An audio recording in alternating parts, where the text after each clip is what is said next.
Democratic socialism. It's not the same as socialism, because it's democratic, right? Or something, right? People are buying that. People buy that now, right? Apparently.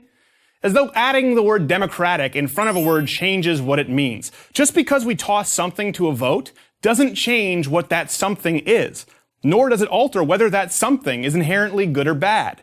Couple of examples, because I know you'll ask. Hamas was democratically elected as the government in Gaza, despite the fact that the destruction of not only Israel, but the eradication of all Jews is in their official charter.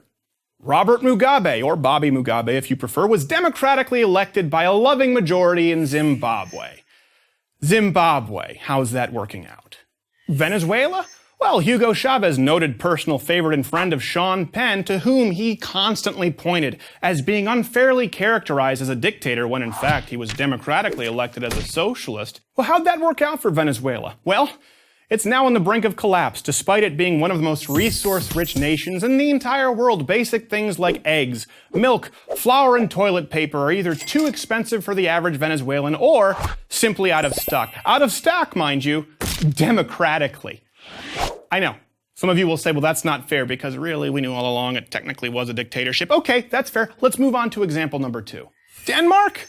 Okay, here's the time where you point to an entirely homogeneous population about 1/60th the size of America's and you point to that as the blueprint. Okay, let's go there. This is a place where the middle class can't even afford a car because of the 180% new car tax.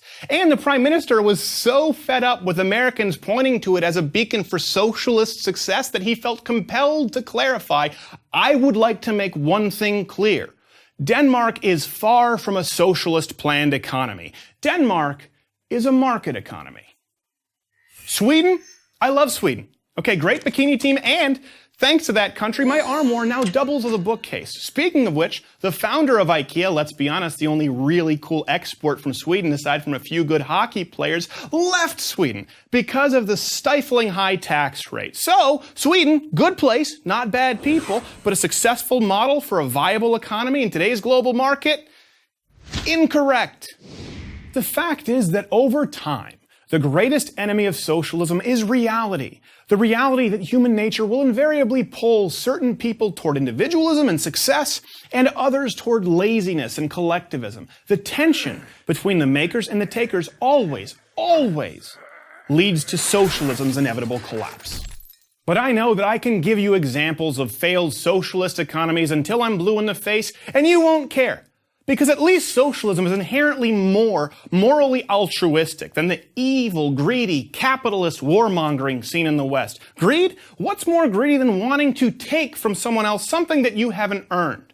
Unlike capitalism, free enterprise, which can only occur truly through voluntary transaction, socialism can only occur at gunpoint. That's what it comes down to. If you don't pay your taxes, once you get through the IRS and the auditing and the lawyers and the PR stunts, people make you give the government your money, an increasing amount of your money, the more successful you are, or they send in scary men with guns to take you away. Now, so long as the people having their stuff taken away at gunpoint are in the minority, and the majority feels that they'll get to benefit from more said taken stuff, you'll always be able to win that decision through a popular vote and claim the moral high ground through democracy. Putting the word democratic in front of your socialism doesn't make it any inherently more moral nor less violent. Did you get that? American wannabe socialists also. Get a job.